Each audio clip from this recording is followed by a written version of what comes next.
The British state is completely amoral, often engaged in criminal activity which is covered up, but it lives with a degree of hypocrisy that it isn't amoral, that it's a very moral institution, which is the last thing it is.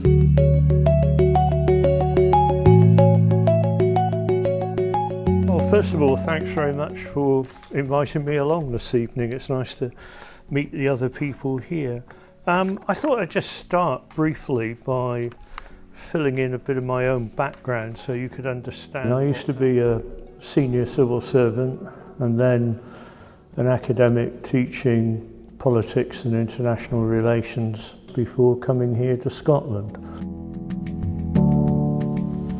An Argentine patrol craft has been sunk in a fresh clash with helicopters from the British task force off the Falklands. When I was a senior civil servant in 1984, I finished up working on what had happened to the Belgrano, the Argentine ship that was sunk in the Falklands War with a loss of over 300 people. This latest action took place about 90 miles inside the total exclusion zone north of East Falkland at about 4 o'clock this morning.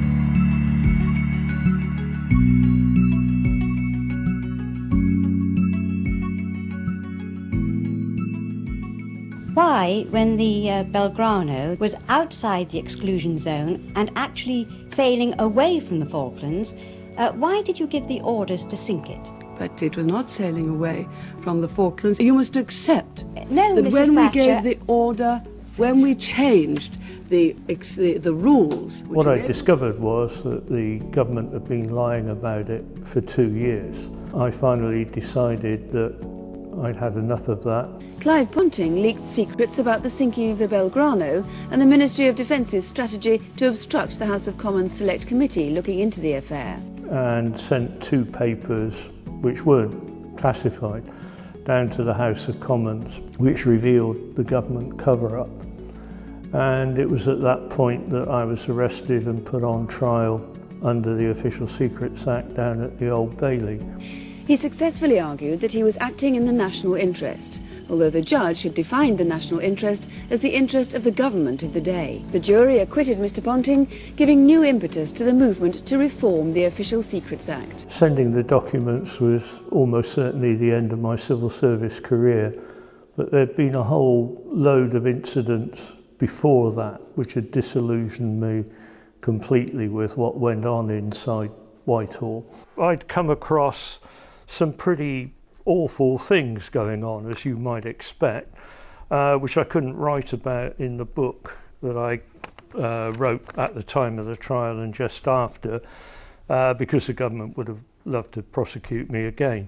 The British state is completely amoral, often engaged in criminal activity which is covered up, but it lives with a degree of hypocrisy that it isn't amoral, that it's a very moral institution, which is the last thing it is. I mean, for example, the really nasty deals that were done with Pinochet in Chile over the Falklands. A person who I got to know later, called Colin Wallace, who was working in Northern Ireland and blew the whistle, as it were, on the what was known as Clockwork Orange, which was a campaign inside the army and the security services inside Northern Ireland to bring down first the Heath government, then the Labour government. He was subsequently framed for a murder that he didn't do and was in jail for the better part of 10 years. There was the Kincora Boys' Home that you might have heard about in Belfast, where the security services knew what was going on. You knew the boys were being abused, but let it go on in order that they could blackmail the politicians who were doing it. I had to work with MI5, getting some of their officers off after they'd murdered 2 people, planning for nuclear war in one of my jobs. And then actually it was only just before I went to the division dealing with the Belgrano. You may have heard of the NATO exercise called Able Archer 83. that got us within about an hour of all-out nuclear war through the absolute stupidity of the US and Britain and NATO. And I've never seen ministers so ashen-faced and worried about what they'd done.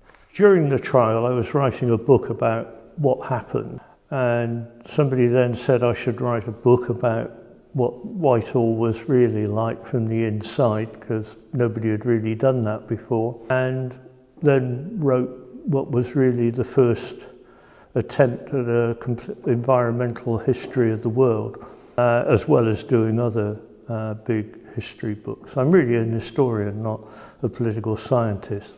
And Swansea University asked me to come and work with them. And eventually I finished up with a full-time job there, teaching, writing, researching, and so on. Well, I'd always loved Scotland. I knew it quite well. We wanted to move to somewhere that was actually, you had a sense of community and a decent government, unlike in England. And we fell in love with Kelso the moment we drove into the town square. It was only about 2 days after we got here that we realised we'd made the right choice. We were in Gala doing some shopping. The lady behind us in the queue said, "Welcome to Scotland. I hope you'll be very happy here." And I just thought that was just so nice. Well, unfortunately, in 2014, we were living in France, and so I didn't have a vote in the referendum, though I would certainly have voted yes. I think going back, I've favoured Scottish independence since the 1970s.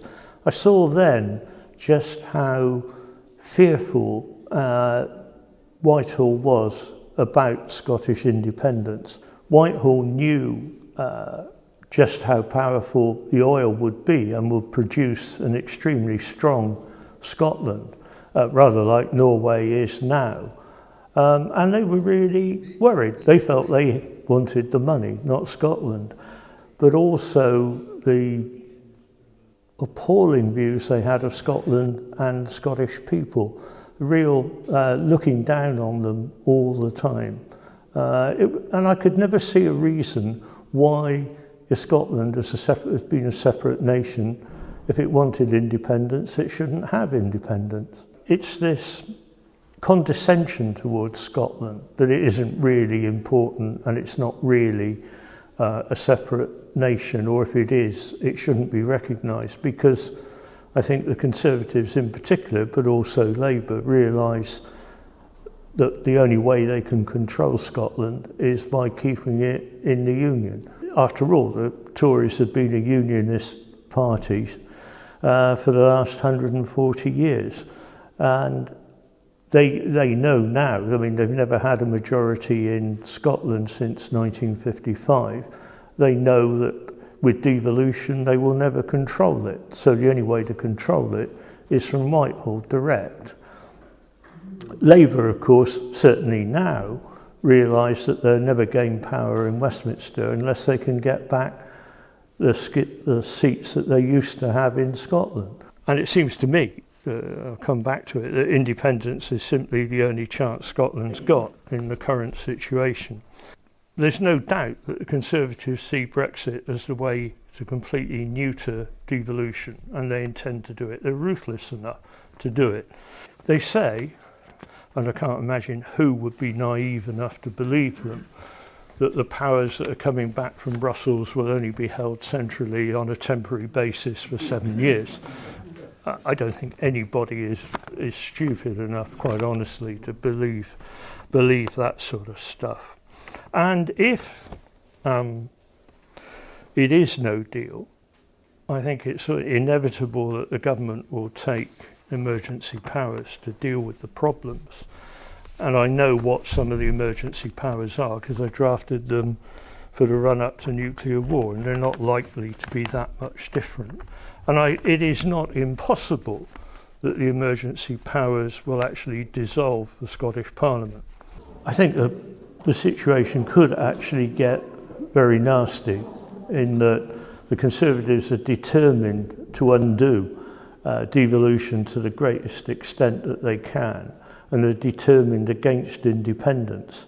And when you look at the British in their decolonisation, if you look at Ireland, Cyprus, Palestine, India, they've made a mess of it. It's not going to be easy to get independence, yet it's clearly justified. There's going to be a fight, but it can be done. I will certainly be voting yes.